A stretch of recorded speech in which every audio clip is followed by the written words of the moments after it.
cidade de Xai-Xai, onde na escola secundária Joaquim Chissano, os professores estão em greve.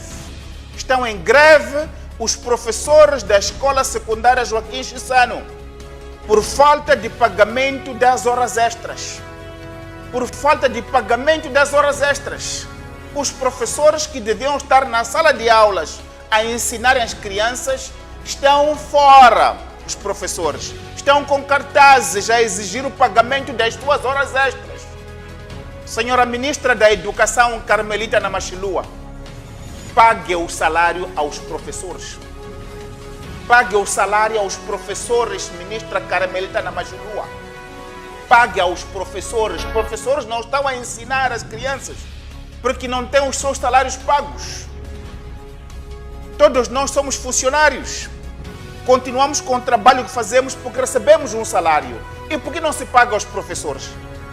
Por que não se paga aos professores em Xai-Xai?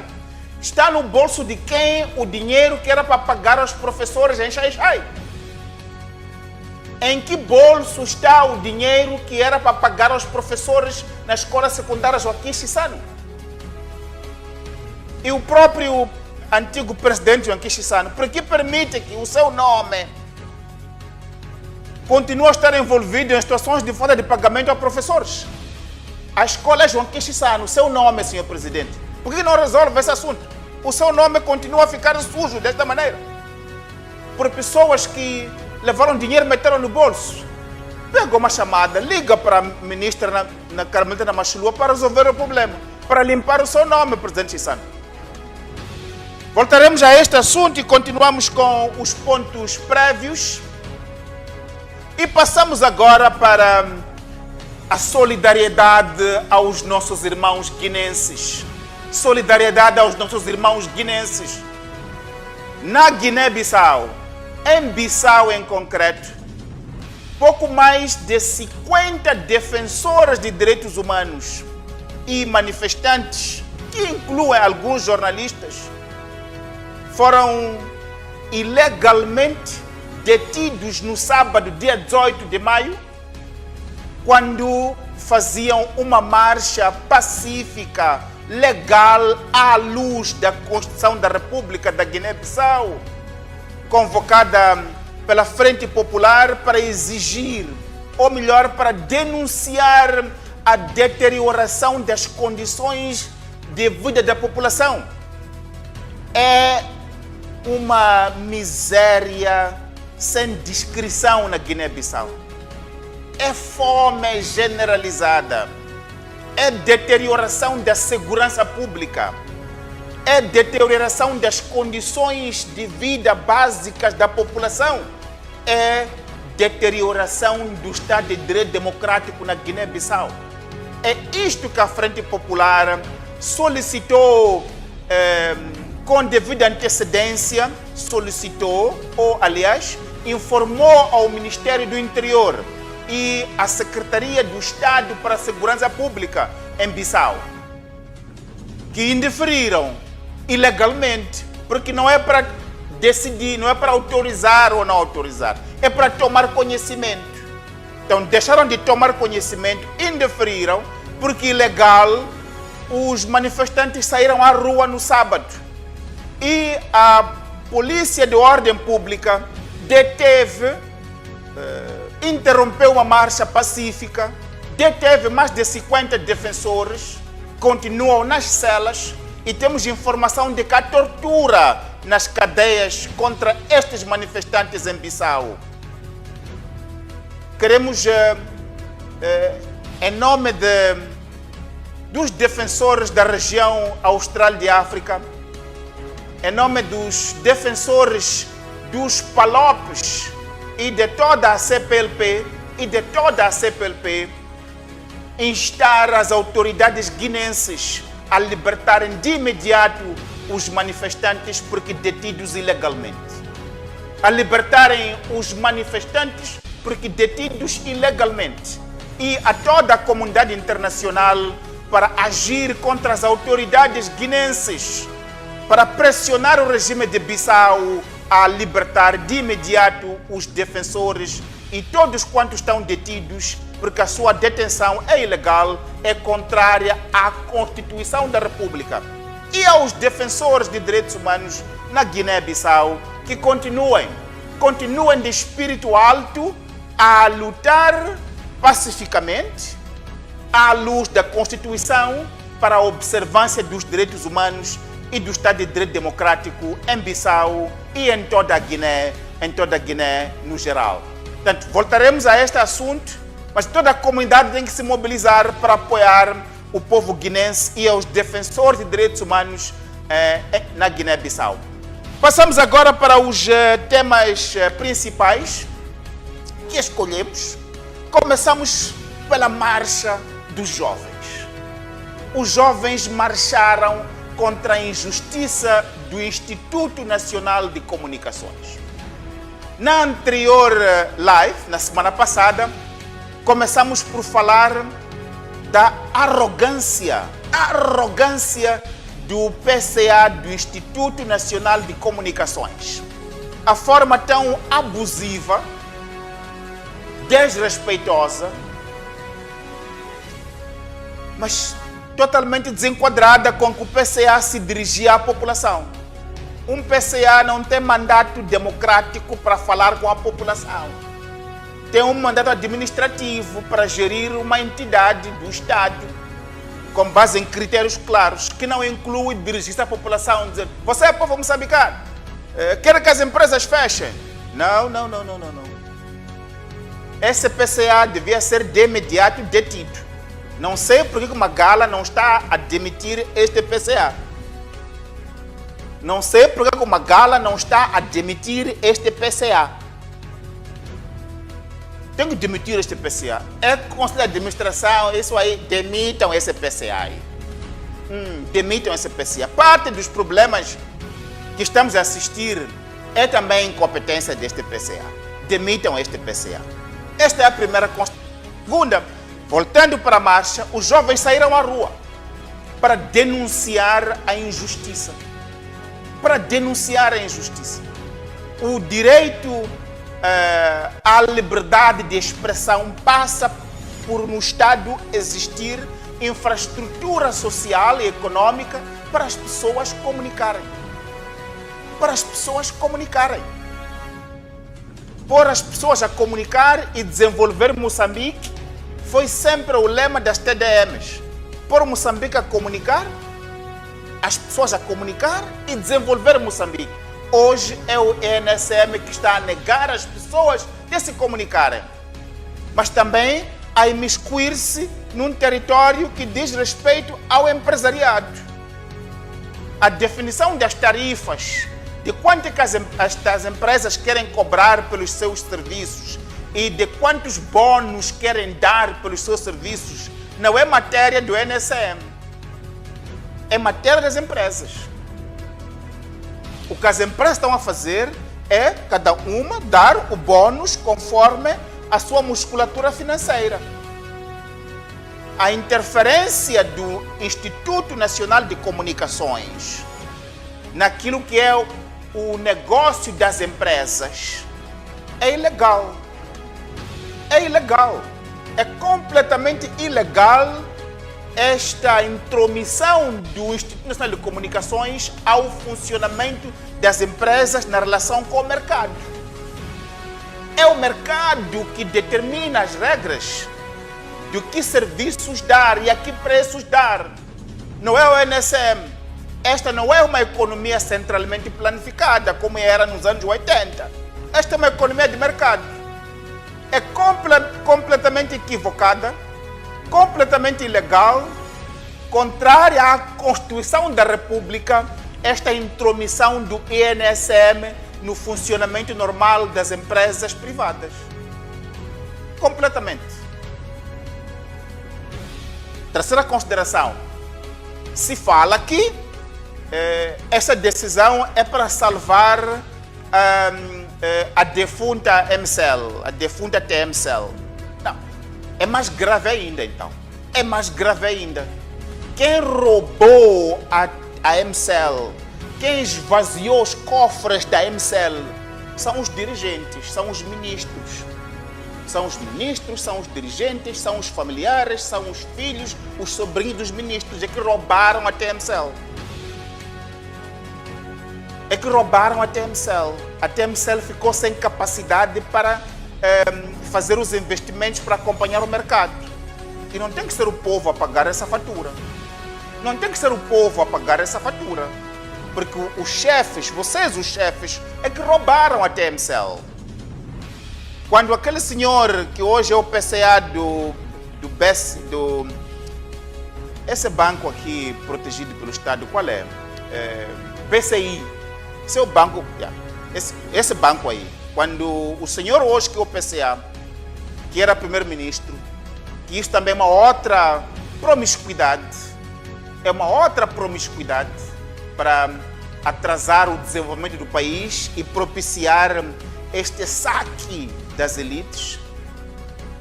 Quando foi lá a TMCL, nós dissemos que antes de qualquer fusão era preciso responsabilização daqueles que saquearam as contas da MCL na altura.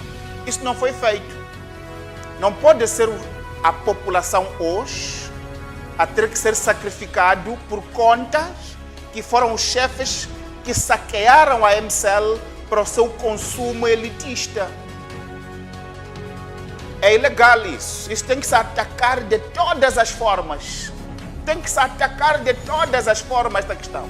Então, voltando para o assunto, os jovens saíram à rua. E os jovens saíram à rua para dizer o seguinte: não há injustiça da TMCL, do NSM. Não há injustiça do NSM. E isto tem que ser ouvido. Vi o ministro Magala dizer que os preços são justos. São injustos. O ministro Magala aqui está a entrar em contramão com aquilo que sempre defendeu. O ministro Magala está a entrar em contramão com aquilo que sempre defendeu, que é a economia de mercado. Defendeu a economia de mercado, mas hoje está a proteger o NSM para sufocar o espaço de liberdades, o espaço democrático e o espaço para as pequenas e médias empresas terem acesso a serviços de internet a preços acessíveis para a prática dos seus negócios, que facilitam a realização dos direitos econômicos e sociais à população. Os jovens não falaram isto, eu é que falo. O PCA do NSM tem que ser demitido. Tem que sair dali. É a incompetência dele, é a arrogância dele que faz com que o NSM vá se imiscuir em assuntos do setor privado. Mas também, este é o espaço de justificar. A razão por que não tiram, diz-me aqui o telespectador, a razão por que não estão a tirar o presidente do NSM é que isto tudo é uma agenda política. É uma agenda política para fechar o espaço democrático, o espaço cívico neste tempo de eleições. É para permitir que as pessoas não consigam denunciar a fraude, que não consigam fazer perguntas difíceis ao Chapo, que não consigam fazer perguntas ao homem da Renamo, que se diz que é também uma pessoa da Frelimo. É para fechar esse espaço de os jovens interrogarem estes candidatos, é para fechar a possibilidade de os observadores eleitorais, em devido tempo, denunciarem a fraude eleitoral. É isto que estão a fazer, por isso estão a proteger a incompetência do homem lá do NSM. Voltaremos a esse assunto ao longo da semana. Passamos para o último, meus caros. E o último caso tem que ver com o congresso da Renamo. Quero falar de uma única nota. É que a Renamo desobedeceu a ordem do tribunal. O tribunal deu uma ordem, deu um despacho, permitir que Venâncio Mondlane participe do Congresso, porque é de lei, porque é legal. E a Renamo barrou, usando a força de suas pessoas, para impedir que Venâncio Mondlane participasse do Congresso. Isto é, por demais, grave. Um partido que pretende governar Moçambique, pretende governar um Estado de Direito democrático, desobedece a ordem do tribunal. Um partido que se diz legal, um partido que se diz alternativa para governar Moçambique, com base na Constituição da República, aparece a desobedecer ordens do tribunal. Tribunais esses que são soberanos. Tribunais esses são soberanos. Que partido é esse que se diz democrático e se diz preparado para governar Moçambique, mas não obedece à Constituição da República? Não obedece à Constituição da República. E como é que o próprio tribunal não conseguiu mobilizar a Polícia da República de Moçambique para impor o cumprimento escrupuloso em tempo real da decisão que tomou? Como é que o próprio tribunal permitiu que isso acontecesse? Este Congresso, visto à luz daquilo que é a Constituição da República, esse Congresso está ferido de vícios de legalidade. Este Congresso está ferido de vícios de legalidade e passível de ser anulado. Notem, moçambicanos, a Renamo recebe dinheiro público.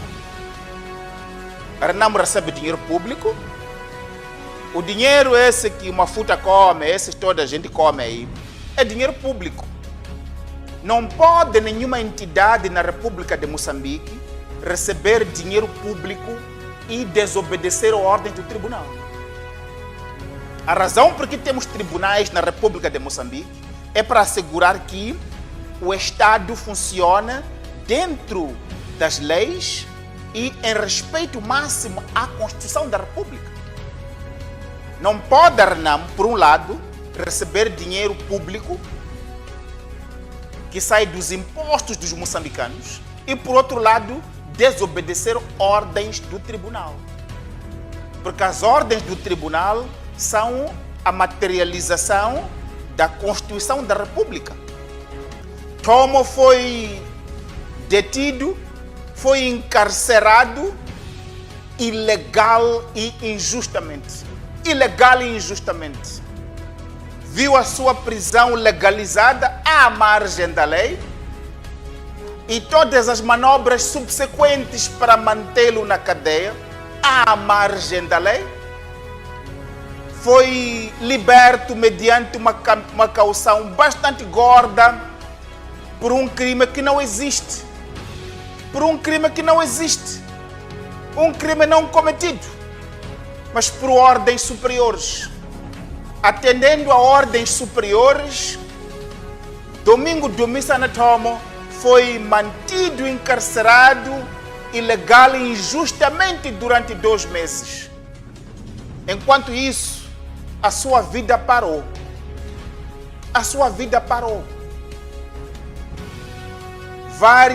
Vários prejuízos Tomo acumulou na sua vida. O seu estado psicológico, o seu estado de espírito foi seriamente afetado por esta prisão ilegal e injusta. Por isso, tem que se lutar para a reposição da justiça para Tomo. Tem que se lutar para a reposição da justiça a Tomo e responsabilizar todos quanto estiveram por detrás desta detenção ilegal e injusta de Domingos Dumisana Tomo. E ao fazer isto, estamos também a fazer para todos quantos estão na mesma situação. Moçambique é este país onde as ordens ilegais, ordens superiores, continuam a privar pessoas de liberdade e justiça. Atender a expedientes de ordens superiores, pessoas ainda continuam detidas, continuam privadas de liberdade, continuam privadas dos mais fundamentais direitos consagrados na nossa Constituição da República por ordens superiores. O caso do Domingos Tomo é mais um, mas é um caso importante este aqui, para começar a atacar a todos os outros casos. Vamos continuar com os pontos prévios, voltaremos a este assunto do Tom. Vamos continuar com os pontos prévios. Passamos agora para o ponto que tem que ver com o silêncio do Estado, o Estado e a Justiça em particular. Submetemos há mais de 3 semanas o processo de responsabilização do Estado moçambicano para a reparação dos danos e correspondente indemnização às vítimas mortais e todos quanto as suas vidas ficaram paralisadas por conta do naufrágio da ilha de Moçambique. Responsabilizamos o Estado moçambicano pelo abandono em que as famílias se encontravam, que já isso em si é violação de direitos humanos. Responsabilizamos o Estado pela falta de infraestruturas, porque a falta de infraestruturas sociais que permitam às pessoas exercer os seus direitos, usufruir dos seus direitos, é violação de direitos humanos, no sentido substantivo do termo. As pessoas tiveram que se fazer a um barco inadequado, o Estado não esteve ausente para organizar a situação e quando o acidente aconteceu, o Estado não esteve lá para socorrer as vítimas. Mais de um mês depois do acidente, que ceifou a vida de perto de 100 pessoas, o Estado abandonou as pessoas à sua sorte, abandonou as vítimas à sua sorte. E 3 semanas depois de termos submetido o processo na Procuradoria Provincial de Nampula, é um silêncio total. É um silêncio total. Que falta de sensibilidade é esta por parte da Procuradoria de Nampula? São pessoas inocentes que perderam suas vidas. São pessoas inocentes que têm as suas vidas completamente paradas, porque os seus ganha-pão perderam a vida naquele mar. E o Estado moçambicano, através dos procuradores, que já têm o processo em mãos, simplesmente fica indiferente à situação. Fica indiferente à situação. Que procuradores são esses que são insensíveis a situações como estas, do sofrimento da população? Voltaremos a esse assunto, como disse, esse é um processo que abrimos e esperamos que o Estado moçambicano, mas os procuradores em particular, que são cidadãos moçambicanos também, tenham um mínimo de empatia com o sofrimento da população e que se indignem com a situação de injustiça. Próximo a este, há mais de 2 meses que submetemos na mesma Procuradoria Provincial o processo contra o Estado moçambicano, porque os seus agentes da Polícia da República de Moçambique mataram indiscriminadamente manifestantes em Namicopo, na mesma cidade de Nampula. A polícia matou indiscriminadamente pessoas inocentes que manifestavam-se a exigir justiça eleitoral. Essas pessoas foram bárbara, intencional e indiscriminadamente atingidas, algumas mortalmente, outras feridas pela polícia, em novembro do ano passado, 2023. 2 meses e meio depois de termos submetido o processo na Procuradoria Provincial de Nampula, a Procuradoria se mantém em silêncio? A Procuradoria em Nampula se mantém em silêncio. Que Procuradoria é esta que se mantém insensível às lágrimas, ao sofrimento da população em Nampula? Que Procuradoria é esta que se mantém indiferente ao sofrimento da população em Nampula? Que Procuradoria é esta aqui? Então, estamos aqui a denunciar o silêncio da Procuradoria.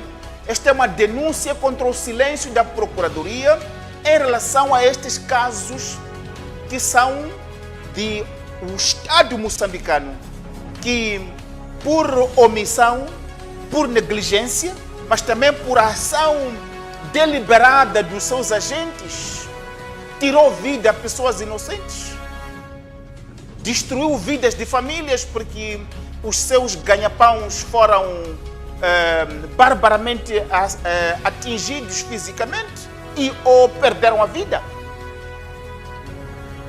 E a Procuradoria fica indiferente. Voltaremos a este assunto, continuamos com os assuntos prévios. O ponto a seguir é este que tem que ver com a justiça que ainda continua a proteger o pedófilo de Ndlavela em T3. A Procuradoria Provincial em Maputo que continua a proteger o pedófilo de Ndlavela. O pedófilo de Ndlavela está a monte porque foi liberto por despacho da Procuradoria e homologação da juíza, isto à margem da lei, com base em tecnicalidades que visam negar justiça à população em Moçambique e perpetrar injustiça contra esta família que já estava em situação de dor por a sua menina ter sido desgraçada, ter sido atentada contra a sua honra e a sua virgindade por uma pessoa de 50 anos. Portanto, é o Estado moçambicano, é a Procuradoria que protege pedófilos, soltando-o, e uma vez solto, este indivíduo está em parte incerta e a Procuradoria fica ali, como se nada estivesse a acontecer, a continuar a situação de injustiça contra a família e contra a comunidade do bairro de T3, que já se via, não somente neste caso, mas noutros casos, vendo as suas meninas da comunidade tendo que fugir de um lado para o outro, porque este pedófilo esteve lá atuando na altura sob proteção da esquadra, que felizmente a esquadra se demarcou do pedófilo, por isso foi detido e agora é a Procuradoria na província que protege. Senhora Procuradora Provincial, por que está a proteger este pedófilo? Senhora Procuradora Provincial, por que está a proteger? Tem os meios do Estado para identificar o pedófilo, capturar e devolver às celas. Foi liberto à margem da lei e deixa de mobilizar os recursos públicos que são pagos com imposto público para fazer justiça à população. Que interesses são esses que fazem com que continue a manter o pedófilo do T3 em situação de impunidade? De impunidade, à margem da lei. Impunidade.